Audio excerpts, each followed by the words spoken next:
So hello aspirants यार, आप सभी को मेरा नमस्कार। मैं तुषार आप लोगों का स्वागत करता हूं मेरे चैनल डिकोड पे, जहां पे मैं आपकी जर्नी को थोड़ा सा सिंप्लीफाई करने की कोशिश करता हूं। तो गाइस, सबसे पहले तो मैं कॉन्ग्रेचुलेट करना चाहूंगा यार उन सभी एस्पिरेंट्स को जिनका आरआरबी पीओ मेंस में सिलेक्शन हुआ है और वो इंटरव्यू के लिए आगे बढ़ेंगे। आज ही आरआरबी पीओ मेंस का रिजल्ट आया है और मैं जानता हूं अब जिनका भी सिलेक्शन हुआ यार वो बहुत ज़्यादा क्यूरियस होते हैं कि इंटरव्यू किस तरीके से प्रिपेयर करना है, मुझे कोर्स लेना चाहिए इंटरव्यू में या नहीं, या मुझे किस तरीके से पढ़ाई करनी है। तो बहुत सारे बच्चे भागते हैं कोर्सेज की तरफ। तो गाइज, ये वीडियो मैं लेके आ गया हूं जिसमें मैं आपको श्योर शॉर्ट वो सारे टॉपिक्स कवर करूंगा जो आपके इंटरव्यू में पूछे जा सकते हैं। इसके बाहर से इंटरव्यू में कुछ भी नहीं आएगा। तो गाइज, बेसिकली दो हिस्सों में इंटरव्यू आपका बटा होता है, जिसमें एक होता है बैंकिंग अवेयरनेस और एक होता है आपका पर्सनालिटी रिलेटेड क्वेश्चंस। तो ये वीडियो स्पेशली आपका बैंकिंग अवेयरनेस से रिलेटेड है, ठीक है, जिसमें यार बेसिकली पूरी टर्मिनोलॉजी बैंकिंग से रिलेटेड सारी टर्मिनोलॉजीज मैं डिस्कस करूंगा। मैं स्पेशली आपको बताना चाहता हूं, मैं पढ़ा नहीं रहा हूं, मैं आपको सारे टॉपिक्स बता रहा हूं जो आपके इंटरव्यू में पूछे जा सकते हैं आपसे, जिसके बहुत ज्यादा चांसेस हैं। तो ये टॉपिक्स आपको सर्च करने हैं और इनके बारे में पूरी तरीके से पढ़ना है। बस आपको कहीं कोई कोर्स लेने की जरूरत नहीं है, ठीक है। तो गाइज, शुरुआत करता हूं यार। सबसे पहले तो आपको सीधा टॉपिक सामने जो स्क्रीन पे वो दिख रहा होगा वो है majorly banking and history in India, ठीक है। बैंकिंग और उसकी हिस्ट्री क्या है। तो बैंकिंग मतलब सबसे पहले तो आपसे यही पूछा जाएगा कि बैंकिंग होता क्या है, बैंकिंग से आप क्या समझते हैं, ठीक है। उसके बाद बेसिकली इनिशियली इंडिया में कौन से बैंक थे, तो ये मैंने थोड़ी जानकारी कलेक्ट करने की कोशिश करी है। बैंक ऑफ कैलकाटा था 1806 में। फिर प्रेसिडेंसी बैंक्स के बारे में आपको जानना है, फिर इंपीरियल बैंक के बारे में जानना है, एसबीआई किस तरीके से बना आपको ये जानना है। तो बेसिक बैंकिंग के बारे में आपको ये जानना है, ठीक है। इसके बाद आपको थोड़ी नॉलेज जो होनी चाहिए वो होनी चाहिए गाइस आरबीआई एक्ट की, ठीक है। बैंकिंग रेगुलेशन एक्ट क्या है, state bank of India act जिसके तहत बना है वो है state bank of India act of 1955 और बैंकिंग नेशनलाइजेशन एक्ट 1969 और 1980। ये सारे टॉपिक्स मैंने आपको स्पेशली लिखे हुए हैं जिनसे आपसे क्वेश्चन पुट अप होंगे ही होंगे आरआरबी पीओ के इंटरव्यू में, ठीक है। उसके बाद गाइज आ जाते हैं, आपका सबसे बड़ा इंपॉर्टेंट टॉपिक है आरबीआई। आरबीआई गाइज कब बना, तो ये मैंने लिखा हुआ है 1 अप्रैल 1935। ये डायरेक्ट क्वेश्चन पुट अप होते हैं, किस कमीशन ने रिकमेंड किया आरबीआई, तो that was Hilton young commission, ठीक है। और इंडिया का सेंट्रल बैंक ऑफ इंडिया है जो मेनली बैंकिंग सिस्टम को रेगुलेट करता है। आरबीआई की अगर मैं बात करूंगा तो इसकी हिस्ट्री के बारे में आप थोड़ा सा पढ़ेंगे, ठीक है। हिस्ट्री ऑफ आरबीआई किस तरीके से फॉर्मेशन हुई है, और उसके बाद फंक्शंस ऑफ आरबीआई, इससे मेजर क्वेश्चंस पुट अप किए जाएंगे, ठीक है, फंक्शंस ऑफ आरबीआई से। आगे भी मैं आपको आरबीआई के बारे में बताऊंगा कि फंक्शंस ऑफ आरबीआई में किस तरीके से आपको पढ़ना है, ठीक है। हिस्ट्री ऑफ आरबीआई में बता चुका हूं कि हिस्ट्री ऑफ आरबीआई क्या थी, ये आपको पढ़ना है। History of RBI, headquarters RBI के कहां है, मुंबई में है, ठीक है।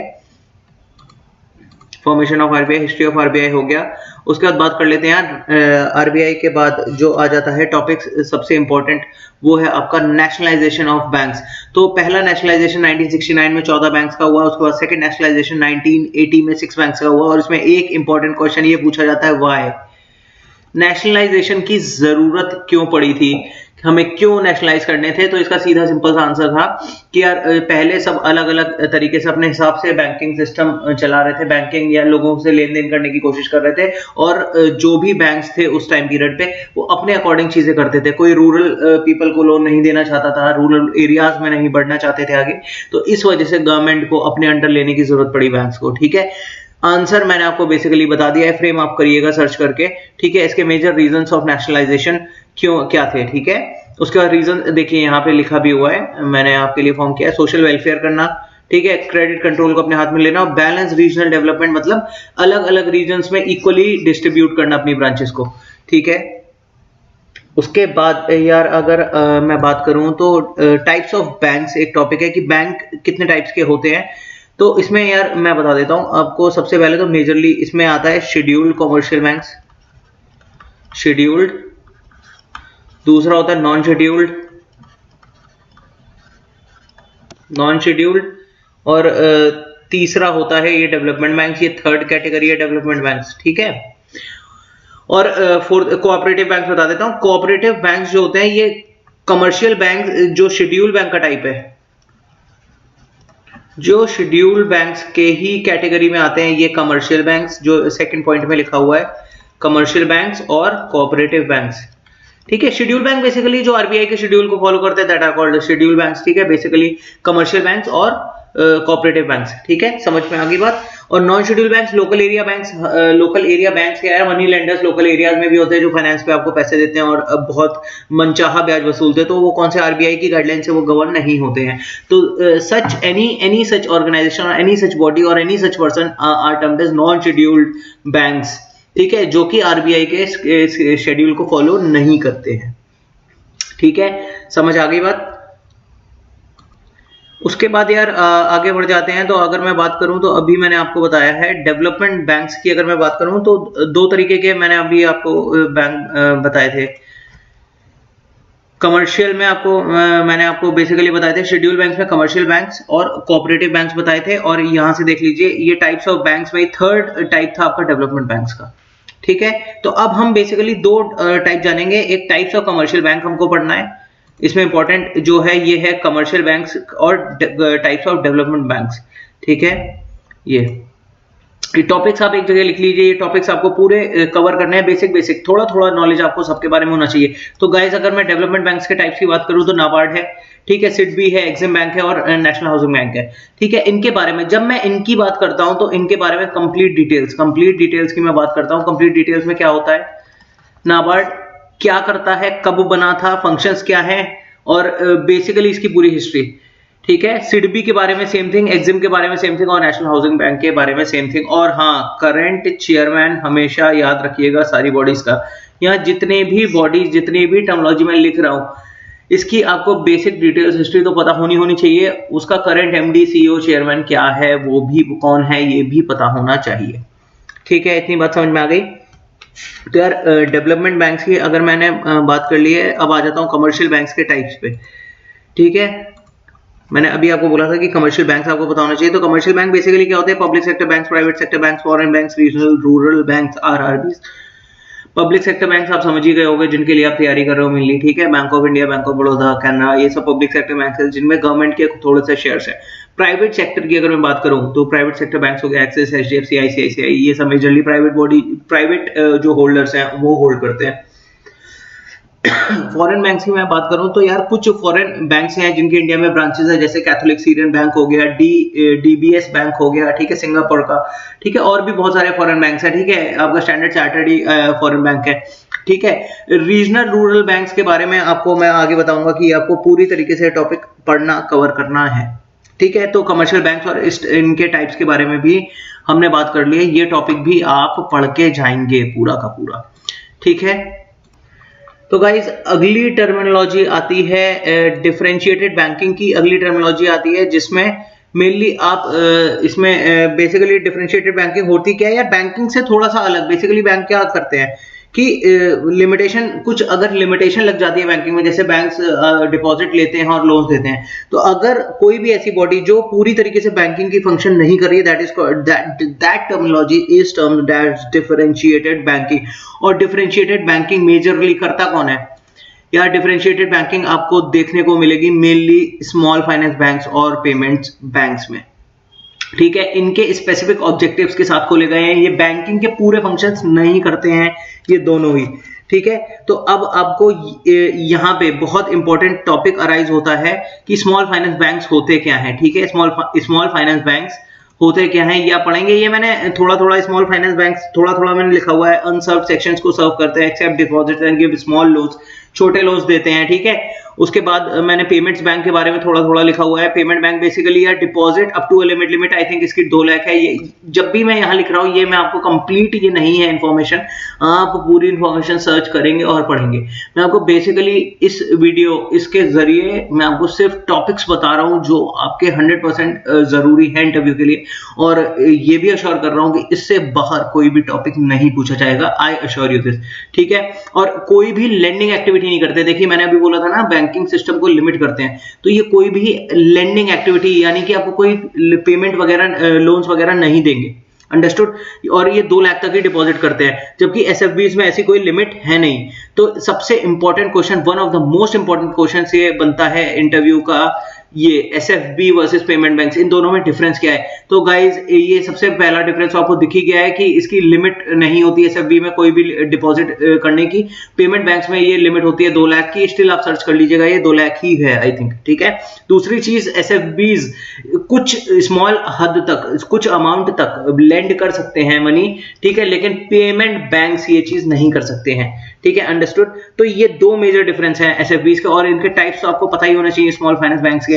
एयू स्मॉल फाइनेंस बैंक है, जीवन स्मॉल फाइनेंस बैंक है, बहुत सारे फाइनेंस बैंक है यार। Payment bank Airtel payment bank है, एयरटेल पेमेंट बैंक है, इंडिया पोस्ट पेमेंट बैंक है, ठीक है। तो ऐसे आपसे कुछ भी पूछेगा, कोई भी 2 टाइप के पेमेंट बैंक बताओ, तो जब आपको सिंपल 2 पेमेंट बैंक बताने होंगे। इतनी बात आपको समझ में आ गई होगी आई थिंक, ठीक है। इंटरव्यू यार आपका 7 से 8 मिनट का होता है, बहुत ज्यादा हार्ड और डिफिकल्ट नहीं होता, बहुत इजी पार्ट है इंटरव्यू, और बहुत ज्यादा स्कोरिंग पार्ट है आपका इंटरव्यू। 75 एवरेज स्कोर मिलता ही मिलता है अगर आप बेसिक, आपको चीजें पता होंगी, ठीक है।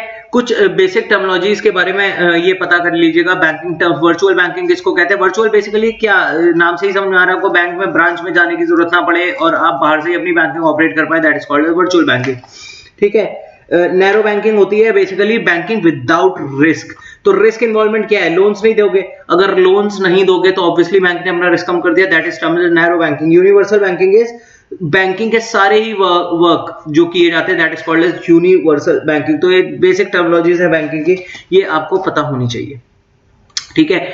अगला बात कर लेते हैं हम एसबीआई के बारे में, एसबीआई की हिस्ट्री, एसबीआई कैसे बना था, इसका कौन सा एक्ट था जिसने एसबीआई को फेवर किया था बनने में, ठीक है। और अगर कोई कमीशन था तो वो था या नहीं था, ये आप पता रखेंगे। अगर किसी भी बॉडी के बनने में कोई भी कमीशन है, जैसे आरबीआई के बनने में हिल्टन यंग कमीशन था, ये आपको पता होना चाहिए। एसबीआई की बेसिकली अगर मैं हिस्ट्री की बात करूं तो इसका एसबीआई के मर्जर के बारे में आपको कंप्लीट डिटेल्स होनी चाहिए, ठीक है। इसका एक्ट के बारे में मैंने बता दिया, इसके करंट चेयरमैन के बारे में आपको कंप्लीट डिटेल्स होनी चाहिए, करंट चेयरमैन जो अभी एसबीआई के हैं, ठीक है। इसके बाद अगर मैं बात करूं तो एसबीआई मर्जर, एसोसिएट्स, इसके एसोसिएट्स की डिटेल्स आपको पता होनी चाहिए। एसबीआई के अर्लियर 8 एसोसिएट्स होते थे और वो सब आपस में मर्ज होकर लेटर ऑन एसबीआई बने, स्टेट बैंक ऑफ इंडिया बने। ये कौन से एसोसिएट्स थे, इनके बारे में आपको पूरी जानकारी होनी चाहिए, ठीक है। एसबीआई की अगर मैं बात करता हूं तो इसी में एक एसबीआई एक्ट और चेयरमैन मैंने अभी आपको बता दिया कि आपको ये पता होना चाहिए, ठीक है। एसबीआई की अगर मैं बात करता हूं तो एसोसिएट्स ऑफ एसबीआई देखिए यहाँ 5 लिखे होंगे, लेकिन एक्चुअल में ये 8 एसोसिएट थे। इनके बारे में आपको SBBJ, state bank of Bikaner and Jodhpur, ठीक है, ये सब आपको पता होना चाहिए। बेसिकली 8 एसोसिएट्स के बारे में आप सर्च करिएगा जो अर्लियर एसोसिएट्स है और ये मर्ज हुए थे तब एसबीआई बना था। तो एसबीआई की हिस्ट्री और मर्जर के बारे में जब आप पढ़ेंगे तो आपको सब कुछ समझ में आ जाएगा। सिंपल सा गूगल पे डाल दीजिए और आपको सब कुछ मिल जाएगा, ठीक है। जब हम एसबीआई की यार बात करते हैं तो एक इंपॉर्टेंट टर्मिनोलॉजी आती है डीसिब की, डोमेस्टिकली सिस्टमैटिकली इंपॉर्टेंट बैंक्स, यानी कि ये टर्मिनोलॉजी होती है टू बिग टू फेल वाली टर्मिनोलॉजी, यानी कि ये बैंक इतने बड़े हैं जो कभी नहीं डूब सकते। दैट इज, इसमें सबसे पहला एसबीआई है, ठीक है, दूसरा एचडीएफसी है, तीसरा आईसीआईसीआई है, ठीक है। ये दोनों आईसीआईसीआई, ठीक है, आईसीआईसीआई, ये तीनों ही बैंक डीसिप कैटेगरी में आते हैं, यानी कि domestically systematically important bank, that is a category which is too big to fail. इतनी बात आपको समझ में आ गई, ठीक है। इसके बाद बात कर लेते हैं हम आरबीआई ओवरव्यू की, ठीक है। RBI central bank of India regulate banking system है, तो आरबीआई के बारे में आपको पूरा हिस्ट्री पता होनी चाहिए, ठीक है। इसके बाद जब हम आरबीआई की बात करेंगे तो इसी में आता है फंक्शंस ऑफ आरबीआई। ये बेस बहुत कम फंक्शंस लिखे हुए हैं, function issue of currency, banker to government, control of credit, ठीक है, बैंकर्स बैंक, ठीक है। यहाँ पे एक फंक्शन इसका ये भी है बैंकर्स बैंक, मतलब बैंक भी आरबीआई से लोन वगैरह ले सकते हैं, ठीक है। तो कई सारे फंक्शंस है आरबीआई के, ये आपको पता होने चाहिए। इससे क्वेश्चन पुट अप जरूर होता है फंक्शंस ऑफ आरबीआई से इंटरव्यू में, 100% होता है, ठीक है। इसके बाद आपको आरबीआई के बारे में पता होना चाहिए कुछ आरबीआई एक्ट के इंपॉर्टेंट सेक्शंस है, ये मेनली यही दो आपको पता होने चाहिए, सेक्शन 3 एस्टैब्लिशमेंट ऑफ आरबीआई और section 22 of RBI act issue of notes, ठीक है, ये रिलेटेड है। इसके बाद यार बेसिकली आरबीआई के स्ट्रक्चर की बात करूं तो जो आरबीआई की पूरी हायरार्की है, पूरा बोर्ड ऑफ डायरेक्टर्स है, किस तरीके से कितने हैं इसमें, करंट गवर्नर कौन है, डिप्यूटी गवर्नर कौन है, कितने डिप्यूटी गवर्नर होते हैं आरबीआई में, बोर्ड ऑफ डायरेक्टर्स का पूरा चार्ट आपको पता होना चाहिए। ठीक है, गवर्नर एंड डिप्यूटी पूरे सब कुछ आपको इसके बारे में जानकारी होनी चाहिए। और अभी करंट कौन है ये भी आपको पता होना चाहिए, कौन से नंबर के गवर्नर हैं ये भी आपको पता होना चाहिए, आरबीआई स्ट्रक्चर की बात करें। ठीक है, तो और इसी के साथ ही आरबीआई के ऑफिस की अगर मैं बात कर लूं तो आरबीआई के ऑफिस के बारे में आपको डिटेल्स होनी चाहिए। मुंबई में इसका हेड ऑफिस है, रीजनल ऑफिस कहां पे है ये आपको पता होने चाहिए, और आरबीआई के सब ऑफिस कौन कौन से और कहां पे है ये भी आपको पता होना चाहिए। इतनी बात आपको समझ में आ गई। ठीक है, इसी के साथ ही यार आरबीआई की सब्सिडरीज की अगर मैं बात करूं तो इनके बाद डीआईसीजीसी है, ठीक है, credit guarantee corporation of India limited, ठीक है, बीआरबी, इसी के साथ एक सब्सिडरी आती है इसकी बीआरबीएनएमपीएल, ठीक है, भारतीय नोट मुद्रण प्राइवेट लिमिटेड, ठीक है, ये है भारतीय रिजर्व बैंक नोट मुद्रण प्राइवेट लिमिटेड, और इसकी एक सब्सिडरी आती है रेबिट। ये बेसिकली साइबर सिक्योरिटी, साइबर से रिलेटेड है, साइबर सिक्योरिटी से रिलेटेड। ठीक है, ये बीआरबीएनएमपीएल करती क्या है, कहां पे सिचुएटेड है ये आपको पता होना चाहिए, रेबिट कहां पे सिचुएटेड है ये आपको पता होना चाहिए। ठीक है, इतनी बात आपको समझ में आ गई।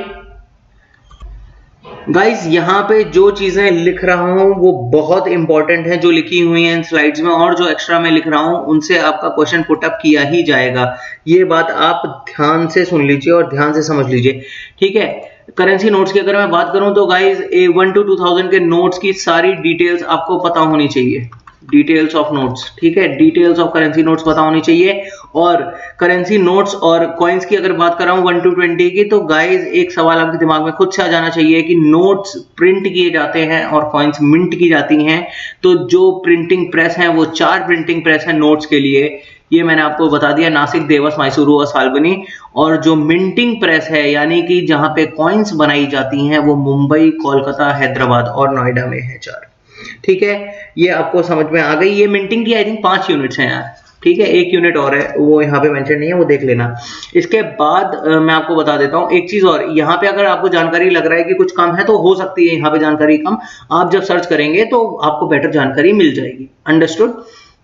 ठीक है, यहाँ मैंने सिर्फ आपको ओवरव्यू देने के लिए स्लाइड्स बनाई हैं, जस्ट ओवरव्यू की, ये क्वेश्चंस आपके लिए जरूरी है। ठीक है, बात कर लेते हैं इन्फ्लेशन की, एक और इंपॉर्टेंट टॉपिक आपके इंटरव्यू के लिए, बहुत ज्यादा इंपॉर्टेंट टॉपिक है। इन्फ्लेशन होता क्या है और टाइप्स ऑफ इन्फ्लेशन। ठीक है, टाइप्स ऑफ इन्फ्लेशन, ये बहुत ज्यादा इंपॉर्टेंट टॉपिक है गाइस आपके लिए, ये आपको पता होना चाहिए। टाइप्स ऑफ इन्फ्लेशन मैंने कुछ लिख रखे हैं, demand pull inflation, cost push, creeping inflation, एक होता है यहीं पे स्टैगफ्लेशन।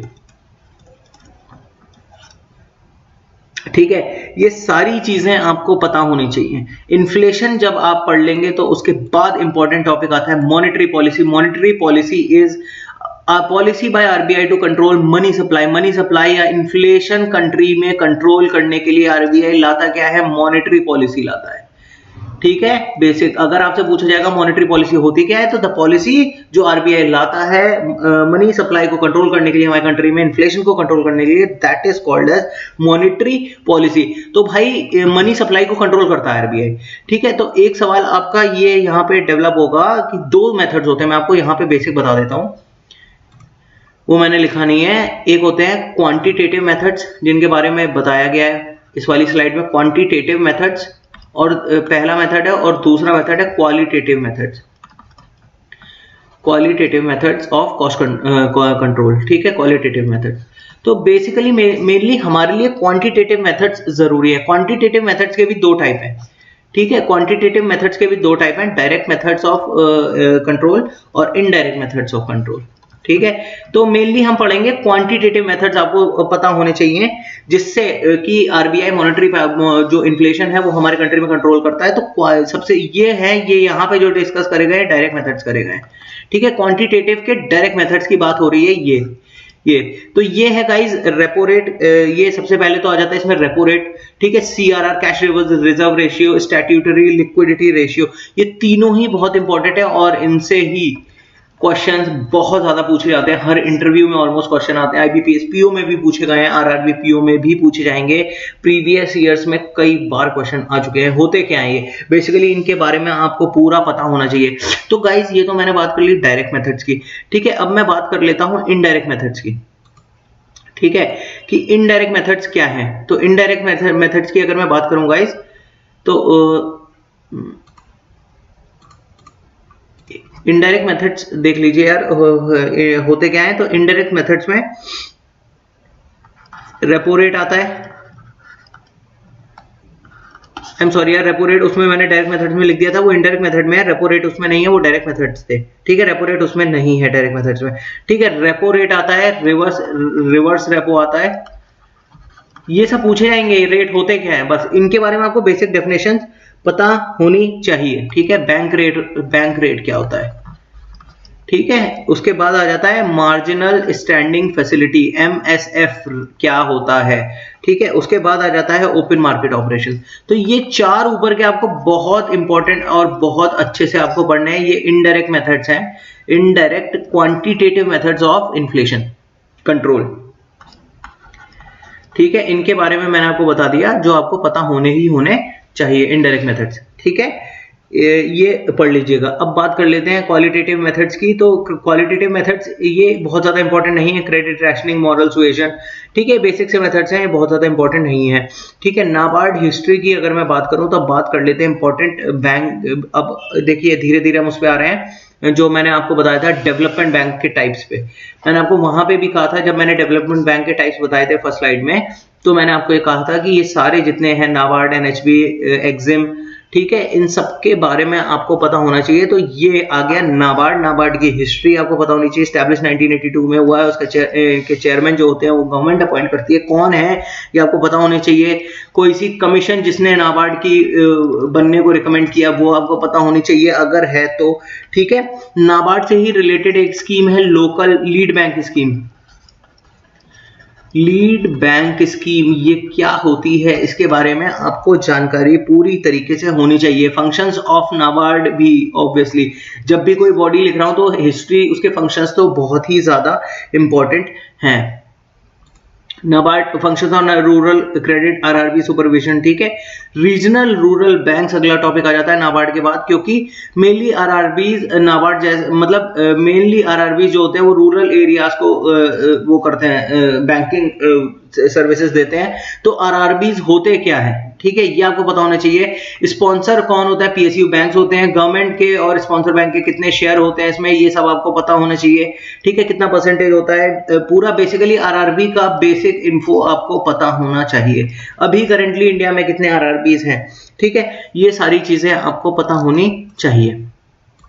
ये एक और important topic, priority sector lending से पक्का क्वेश्चन आता ही आता है, ये आपको पता होना चाहिए। तो प्रायोरिटी सेक्टर्स मैं बता दे रहा हूँ, एग्रीकल्चर पहला, MSME, ठीक है, एजुकेशन, इसके हाउसिंग, इसके 7 होते हैं बेसिक, 7 नहीं 8 होते हैं बेसिकली, ठीक है। मैं और लिख दे रहा हूँ, एक्सपोर्ट, और जब आप सर्च करेंगे तो आपको आ जाएगा agriculture, MSME, education, housing, export हो गया है, सोशल इंफ्रास्ट्रक्चर, रिन्यूएबल एनर्जी,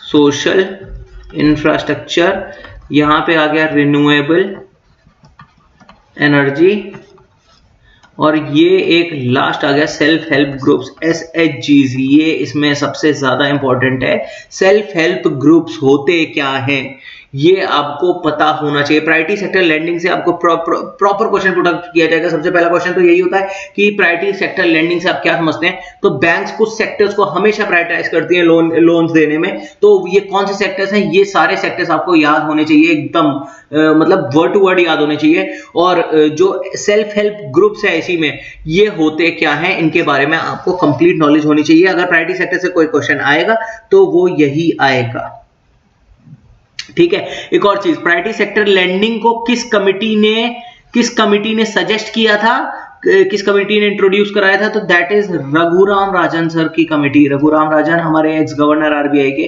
ठीक है। रघुराम राजन सर की कमिटी ने प्रायोरिटी सेक्टर लेंडिंग को रिकमेंड किया था। तो ये सारी चीजें आपको आई थिंक अब समझ में आ गई होंगी कि आपको क्या क्या पढ़ना है। सेम चीज SIDBI के बारे में पढ़ लेते हैं। नाबार्ड के बारे में अभी आपने पढ़ा है, अब हम सिडबी देख लेते हैं, small industry development bank of India. SIDBI के बारे में जब भी मैं बात करता हूं तो सिडबी की सब्सिडरी स्कीम आती है, दैट इज कॉल्ड एज मुद्रा। मुद्रा के बारे में पता होना चाहिए, इससे पक्का एक क्वेश्चन पूछा जाता है, मुद्रा से आप क्या समझते हैं, मुद्रा है क्या? तो मुद्रा basically micro unit development refinance agency है, ठीक है, जो सिडबी की सब्सिडरी है, ठीक है। और बेसिकली सिडबी की जब मैं बात करता हूं तो ये 3 तरीके से इसकी कैटेगराइज, जो इसकी लोन देने की और जो ताकत है वो 3 तरीके से कैटेगराइज है, दैट इज शिशु, किशोर और तरुण। इसकी ये क्या है, क्या लिमिटेशन है, कितने रुपए तक सीमित है, इनकी सीमा क्या है, ये आपको पता होनी चाहिए तीनों क्या है, ठीक है। इतनी बात आपको समझ में आ गई होगी, ठीक है। अब मैं बात कर लेता हूं सिडबी की। अगर मैंने बात करी मुद्रा की, देखिए मैंने आपको बता दिया है। इसके बाद मैं बात कर लेता हूं, अब आपको बजट के बारे में पूरा पता होना चाहिए, budget and its types. Budget के बारे में बेसिक इंट्रोडक्शन आपको पता एटलीस्ट होना चाहिए। अगर आप पढ़ सकते हैं तो इस बार का जो निर्मला सीतारमण जी ने बजट पेश किया था वो पढ़ सकते हैं, ठीक है, थोड़ा सा, ठीक है। बजट की हिस्ट्री ऑफ बजट कि पुराने समय में बजट किस तरीके से लाया जाता था। पहले तो रेलवे बजट भी अलग से होता था, अब ऐसा नहीं है, ठीक है। बजट की बात हो गई। सेम चीज आपको इकोनॉमिक सर्वे के बारे में पता होना चाहिए। इकोनॉमिक सर्वे एनुअल रिपोर्ट होती है इकोनॉमी पे, ठीक है। इसकी हिस्ट्री क्या है, कब से पेश किया जा रहा है इकोनॉमिक सर्वे, कब आता है, ये सारी चीजें आपको पता होनी चाहिए, ठीक है।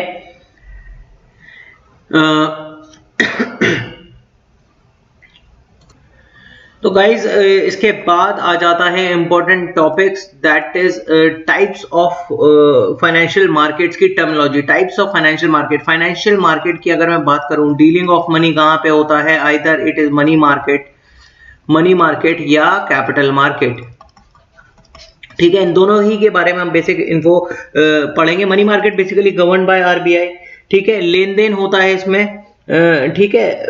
Basically capital market govern by SEBI, ठीक है। कैपिटल मार्केट शेयर से रिलेटेड होता है, सेबी गवर्न करती है। मनी मार्केट आरबीआई, टोटली पूरा मनी मार्केट आरबीआई गवर्न करता है। और एक्चुअल में money market is related to borrowing and lending of money, ठीक है। Borrowing and lending of money से रिलेटेड है मनी मार्केट, ठीक है। तो अब इसमें पैसा होता क्या है यार, पैसा मेजरली देखिए, बेसिक समझिएगा, पैसा गवर्नमेंट को चाहिए होता है, बैंक को चाहिए होता है, नॉन बैंकिंग फाइनेंशियल बॉडीज है उनको चाहिए होता है, इंडिविजुअल्स को चाहिए होता है। तो पैसे का लेन देन होगा कैसे, तो एक virtual market kind of space create किया जाता है आरबीआई के द्वारा, जहां पे ये लेन देन होता है उसका गवर्न कौन करता है, पूरी तरीके से आरबीआई गवर्न करता है। और मनी मार्केट में की जब भी हम बात करते हैं तो मनी मार्केट में एक्चुअल में जो गवर्न करता है मेजरली एक्ट होता है वो निगोशिएबल इंस्ट्रूमेंट एक्ट ऑफ 1881। इसके बारे में बेसिक इन्फो आपको पता होना चाहिए। मैं पूरी बैंकिंग अवेयरनेस आपको बहुत ज्यादा सीक्वेंस से बता रहा हूं, जो आपको पूरी बैंकिंग अवेयरनेस कवर कर दी। इसके अलावा बैंकिंग से कोई क्वेश्चन नहीं आएगा। इसके बाद मैं आपको पर्सनैलिटी रिलेटेड क्वेश्चंस के लिए एक वीडियो लेके आऊंगा, और ये दोनों के अलावा आपके इंटरव्यू में आपसे कुछ भी और नहीं पूछा जाएगा, आई अश्योर यू दिस, ठीक है। आईबीपीएस पीओ का मैंने बहुत अच्छे से बताया था अपने वीडियोज में, और वही बच्चों से पूछे गए हैं क्वेश्चन, ठीक है। बहुत सटीक वीडियोज मैंने बनाए हुए हैं, देखिए और आपको पसंद आता है गाइस, तो डू लाइक एंड सब्सक्राइब। मैं ये मेहनत सिर्फ और सिर्फ आपके सिलेक्शन के लिए ही कर रहा हूं, ठीक है। तो एनआई एक्ट की अगर मैं बात करूं तो बेसिकली यार एनआई एक्ट से रिलेटेड 3 टर्मिनोलॉजी हैं, ठीक है। प्रोमिसरी नोट किस तरीके से लेन देन होता है, तो that is through negotiable instruments, ठीक है। नेगोशिएबल इंस्ट्रूमेंट है क्या, प्रोमिसरी नोट, ये होते क्या है आपको पता होना चाहिए। बिल्स ऑफ एक्सचेंज और चेक्स की अगर मैं बात करता हूं तो गाइस ये डिटेल में आपको पूरा पता होना चाहिए। चेक्स, टाइप्स ऑफ चेक्स, ठीक है। क्रॉसिंग ऑफ चेक क्या होती है, basic process of cheque clearing क्या होता है, इसकी पूरी डिटेल्स आपको पता होनी चाहिए। और promissory note, bills of exchange की बेसिक डेफिनेशंस आपको पता होनी चाहिए, ठीक है। बात कर लेते हैं चेक की। देखिए यहाँ पे बेसिक टाइप्स मैंने लिखे हुए हैं, bearer cheque, order cheque, cross cheque, ये सब क्या होते हैं, ये सब आपको जानकारी पूरी होनी चाहिए, ठीक है। टर्मिनोलॉजी ऑफ प्रोमिसरी नोट वगैरह मैं आपको बता चुका हूं। अब आ जाते हैं मनी मार्केट के इंस्ट्रूमेंट्स की। तो बेसिकली मनी मार्केट्स के 2 इंस्ट्रूमेंट्स हैं, ट्रेजरी बिल्स और कमर्शियल पेपर्स, ठीक है।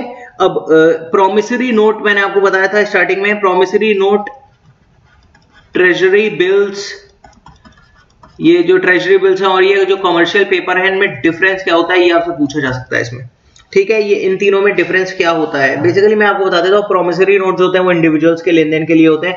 ट्रेजरी बिल्स गवर्नमेंट के लेन देन के लिए होते हैं। गवर्नमेंट को अगर पैसा चाहिए तो कैसे लेगी, थ्रू ट्रेजरी बिल्स लेगी। ठीक है, चेक में यार बेसिकली आपको जो ऑटोमेटेड चेक क्लियरिंग है, चेक में एक आता है MICR कोड, IFSC लिखा होता है। इनके फुल फॉर्म्स आपको पता होने चाहिए होते क्या है। ठीक है, CTS सिस्टम क्या होता है, चेक ट्रंकेशन सिस्टम, क्लियरिंग का सिस्टम है। ठीक है, ये सब आपको पता होने चाहिए चेक्स की अगर मैं बात करूं तो। ठीक है, इंस्ट्रूमेंट्स ऑफ मनी मार्केट ही मैं डिस्कस कर रहा हूं, ट्रेजरी और कमर्शियल पेपर आपको पता होने चाहिए। और भी इंस्ट्रूमेंट्स, ठीक है, 2-3 इंस्ट्रूमेंट्स और लिख दे रहा हूं। सर्टिफिकेट ऑफ डिपॉजिट होता है एक, सर्टिफिकेट ऑफ डिपॉजिट। ठीक है, सर्टिफिकेट ऑफ डिपॉजिट होता है।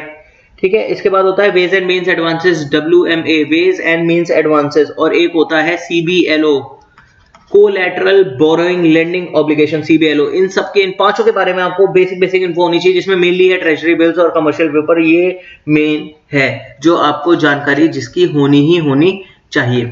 इसके बाद गाइस बात कर लेते हैं one of the most important topics फिर से, लोन्स की, लोन्स और टाइप्स ऑफ लोन्स।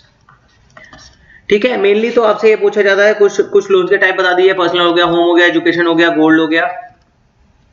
ठीक है, ये तो आपको पता ही है, मतलब जो होते हैं, जो इजीली हर किसी को जरूरत पड़ती है इसकी। तो लोन्स और टाइप्स ऑफ लोन्स की बेसिकली इसको मेजरली कैटेगराइज हम करते हैं, सिक्योर्ड लोन्स और अनसिक्योर्ड लोन्स।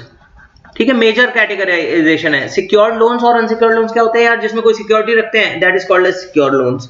ठीक है, और जिसमें कोई सिक्योरिटी नहीं रखी जाती है, जैसे मोस्टली पर्सनल लोन्स में जनरली कोई सिक्योरिटी नहीं रखी जाती है, that is called as unsecured loans.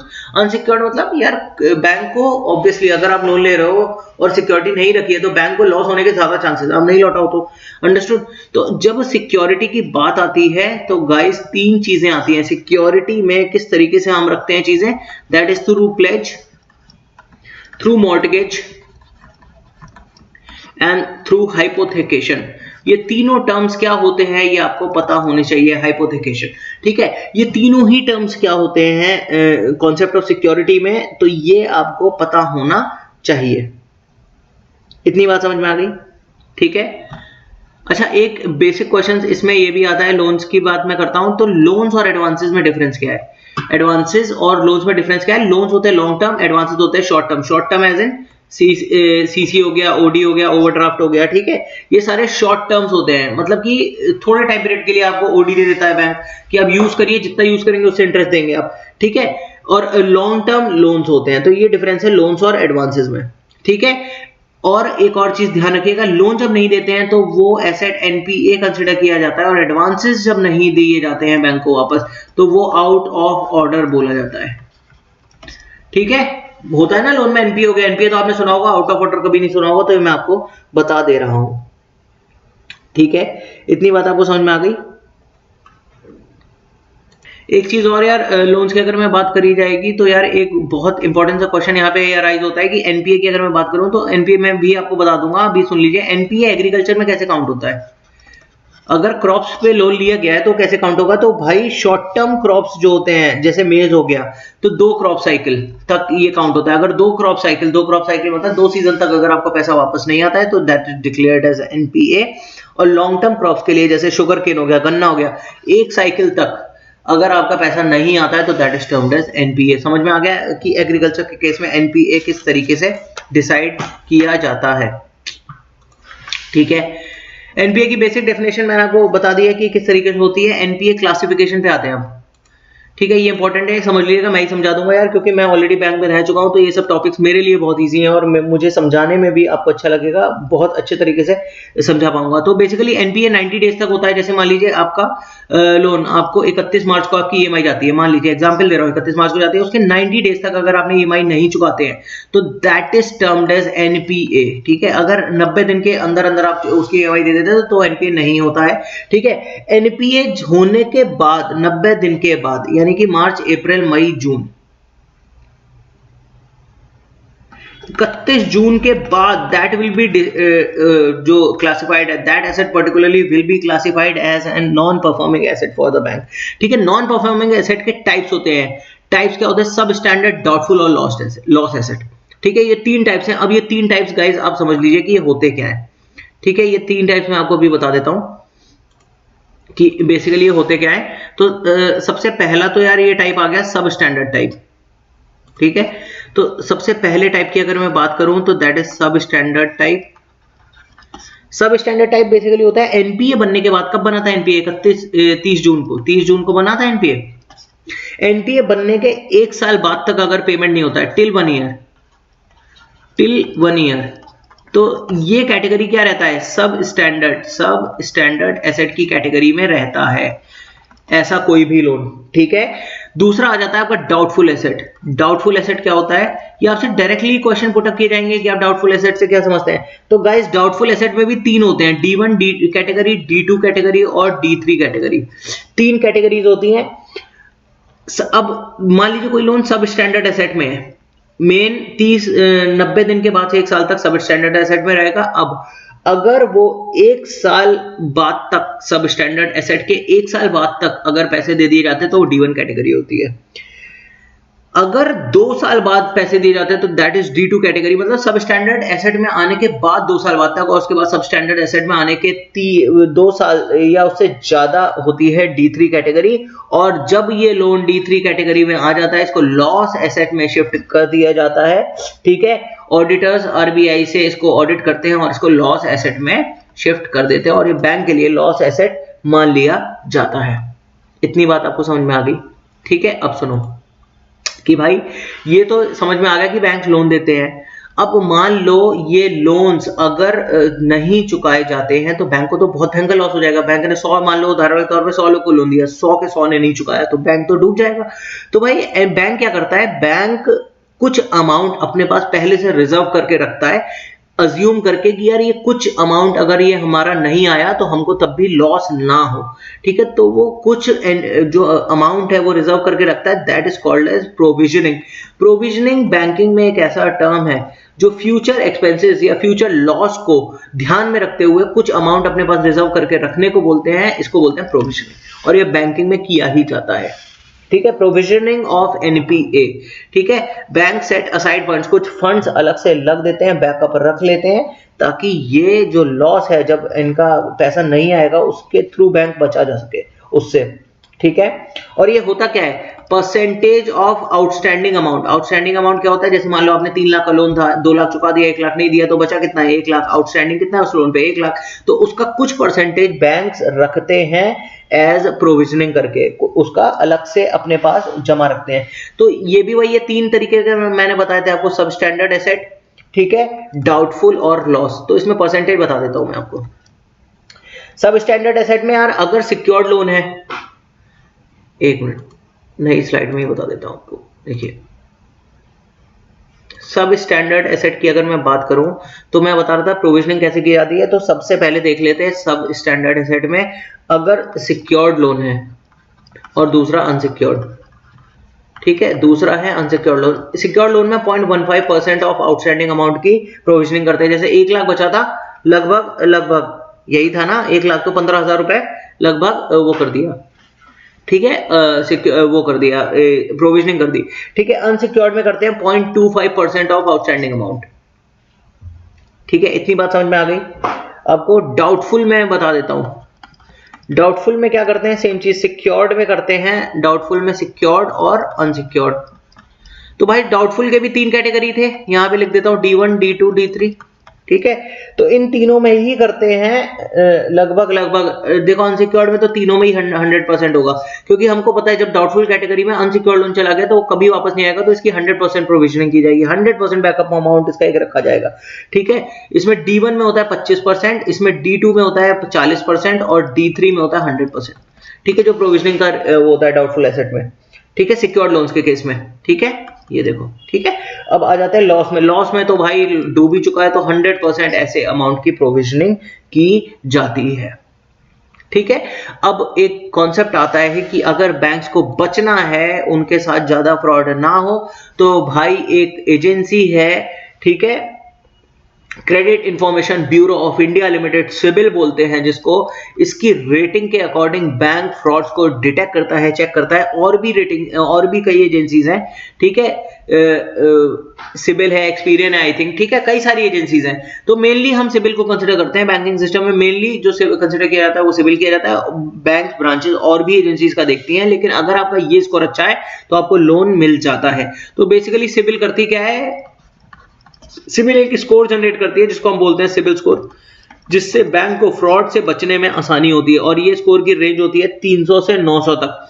तो बेसिकली 300 से, अगर ये 300 से 700 के बीच में होता है तो ये बैड माना जाता है, 700 से 900 के बीच में ये गुड माना जाता है, और 850 से 900 के बीच में माना जाता है वेरी गुड। ठीक है, समझ में आ गई ये बात? ओके, अब ये सुन लो कि आरबी ये एनपीए मान लो कोई एसेट हो गया तो भाई डूब तो गया है बैंक के लिए, अब इसकी रिकवरी कैसे होती है? तो इसकी रिकवरी सबसे पहले तो सरफाइसी से भी पहले आ जाती है लोक अदालत। लोक अदालत होती है यार, ये इंडिया में हर 3 महीने में एक बार लगती है लोक अदालत होती है। बेसिकली कि जनरली कोर्ट्स वगैरह या किसी ऐसी नगर निगम या किसी ऐसे कॉम्प्लेक्स में लोक अदालत का आयोजन किया जाता है जहां पे उस बॉडी के बैंक के कुछ लोग बैठते हैं और जो कस्टमर्स है जिनका एनपीए होता है वो लोग अदालत में जाके अपने मामले सेटल कराते हैं बेसिकली। ठीक है, तो ये स्पेशल कोर्ट बोल सकते हैं, टाइप ऑफ स्पेशल कोर्ट है। लेकिन ये होते क्या है, लेस देन अगर 20 लाख है मामला, लेस देन 20 लाख है तभी लोक अदालत में मामला सेटल किया जा सकता है। ठीक है, इसके बाद आ जाता है सरफाइसी। सरफाइसी एक्ट क्या होता है? Securitisation and reconstruction of financial assets and enforcement of security interest act. ठीक है, सरफाइसी एक्ट ऑफ 2002। ठीक है, इसके थ्रू एनपीए रिकवरी की जाती है, नोटिस चस्पा किया जाता है बेसिकली, और उसके अकॉर्डिंग रिकवरी की जाती है। सरफाइसी के बारे में आपको बेसिक डिटेल्स पता होनी चाहिए ही चाहिए। उसके बाद आती है ARC, asset reconstruction company. ARC, ये types of NPA recovery methods मैं आपको बता दे रहा हूं। ठीक है, और सरफाइसी एक चीज ध्यान रखिएगा, SARFAESI agriculture loans outstanding 1 lakh से कम है उस पर अप्लाई नहीं होता, या 20 लाख से कम है उस पर अप्लाई नहीं होता सरफाइसी एक्ट। ठीक है, इतनी जब सरफाइसी पढ़ेंगे तो आपको समझ में आ जाएगा। बेसिक डिटेल्स आपको पढ़नी है इन सब के बारे में। ठीक है,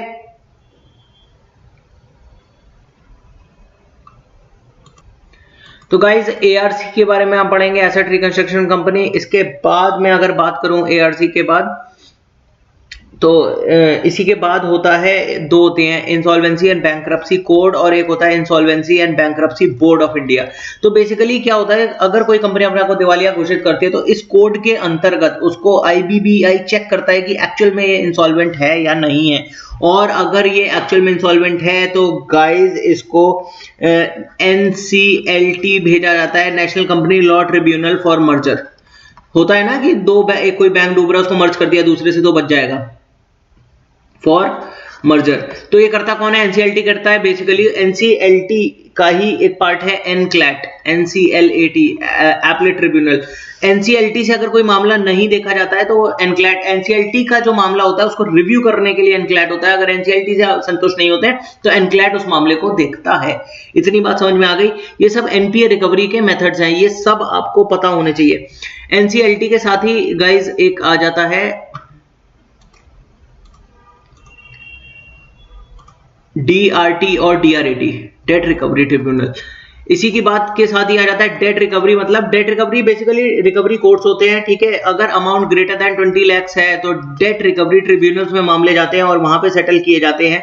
और एक चीज और, दूसरा होता है debt recovery appellate tribunal. Appellate जहां पे भी शब्द लग गया, मतलब कि जैसे एनक्लैट लगा था, एनसीएलटी लगा था ना, तो एनसीएलटी में अगर कोई मामला नहीं सुलट पा रहा है तो कहां सुलटेगा? एनक्लैट में सुलटेगा। सिमिलरली डीआरटी के फैसले से अगर आप सेटिस्फाइड नहीं है तो कहां पे अपील करेंगे? डीआरएटी में, डेट रिकवरी एपलेट ट्रिब्यूनल में अपील करेंगे। अब ये कितने हैं इंडिया में? Number of DRTs, number of DRTs and DRATs in India. ठीक है, ये आपको पता होना चाहिए कितने हैं। सेम चीज एनसीएलटीज और एनक्लैट कितने हैं इंडिया में, ये आपको पता होना चाहिए। इतनी बात आपको समझ में आ गई? आई थिंक इस पूरे वीडियो से मैं बैंकिंग के सारे क्वेश्चन कवर कर चुका हूं, जितने भी क्वेश्चन आपसे आरआरबी पीओ के इंटरव्यू में पूछे जा सकते हैं। इसके बाद कुछ बेसिक टर्मिनोलॉजीज मैं बता देता हूं लास्ट में। ठीक है, कासा क्या होता है, बेसिक टर्मिनोलॉजीज, ठीक है, ये पता होना चाहिए, इंपॉर्टेंट क्यों है कासा ये आपको पता होना चाहिए। केवाईसी, इसके डॉक्यूमेंट्स क्या लगते हैं, केवाईसी और किस तरीके से केवाईसी की जाती है, कौन कौन से मेथड्स हैं, एटीएम और types of ATMs, types of ATMs के बारे में जानकारी होनी चाहिए। पेमेंट सिस्टम, ये चारों पेमेंट सिस्टम है, एनईएफटी, आरटीजीएस, आईएमपीएस और यूपीआई, चारों में डिफरेंस और चारों की परिभाषा क्या है ये आपको पता होना चाहिए। चारों का फाउंडेशन क्या है, कितने कितने रुपए ट्रांसफर किए जा सकते हैं इनसे, ये आपको पता होना ही होना चाहिए। इतनी बात समझ में आ गई। उसके बाद बैंकिंग ओम्बड्समैन क्या होता है, एक यहाँ पे लिखा नहीं है, बैंकिंग ओम्बड्समैन के बारे में आपको जानकारी होनी चाहिए। इसके बाद लास्ट हो गया डेबिट और क्रेडिट कार्ड। तो गाइज जिसने भी ये वीडियो पूरा देखा है, मैं आपको बता देना चाह रहा हूं कि आरआरबी पीओ, अगर आपने सारे टॉपिक्स कवर कर लिए तो आपको कोई कोर्स वगैरह खरीदने की जरूरत नहीं है। सिर्फ इन टॉपिक्स को प्रिपेयर करिए और इसके बाद इंटरव्यू में एकदम खुले दिमाग से चले जाइए। और मैं 100% श्योरिटी के साथ कह सकता हूं कि आपका इंटरव्यू बहुत अच्छा होगा, बिकॉज इसके अलावा आपसे कहीं से क्वेश्चन नहीं पूछे जाएंगे। कल मोस्ट प्रॉब्ली मैं पर्सनैलिटी बेस्ड क्वेश्चंस का एक वीडियो डालूंगा। सिर्फ ये 2 वीडियो, आज का वीडियो कल का वीडियो मिला के आपकी पूरी इंटरव्यू की तैयारी हो जाएगी। आपको कोई कोर्स कहीं किसी के पास भी जाने की जरूरत नहीं है अगर आपने ये वीडियो देखा है। I assure you this 100% with 100% guarantee. Understood? तो गाइज अगर आपको मेरी मेहनत पसंद आई है तो guys do like and subscribe this channel, because जितना आप लाइक एंड सब्सक्राइब करेंगे उतना ही ये वीडियोस ऐसे एस्पिरेंट्स के साथ पहुंच पाएगा जिनको एक्चुअल में नीड है ऐसे वीडियोस की, जिनको एक्चुअल में जानना चाहते हैं कि इंटरव्यू किस तरीके से और कैसे क्वेश्चंस पूछे जाते हैं without any course purchase. Understood? तो guys do like and subscribe and thanks lot, bye bye, take care, all the best for your interviews. कल मैं पर्सनालिटी रिलेटेड क्वेश्चंस का भी वीडियो लाऊंगा। तो guys do like and subscribe ताकि आपको मेरे आने वाले वीडियोस की नोटिफिकेशंस मिलती रहें। Thanks lot, bye bye, take care.